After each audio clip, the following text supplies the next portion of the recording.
جی ناظرین، خبر شامل کرتے ہیں شہر لاہور سے۔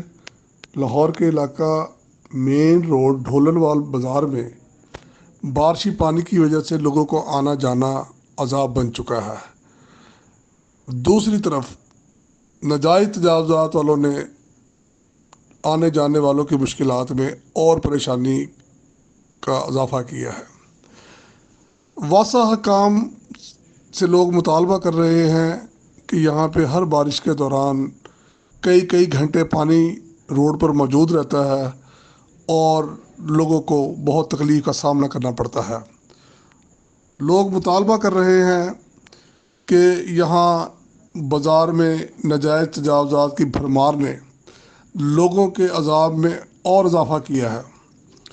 اللہ حکام سے لوگ مطالبہ کر رہے ہیں کہ محکمہ واسطہ اور دیگر محکمے اس روڈ کی صفائی کے لیے اور آنے جانے والوں کے لیے آسانیاں پیدا کرنے کا اہتمام کریں۔ خصوصی رپورٹ، نمائندہ DNN نیوز عارف خان، لاہور۔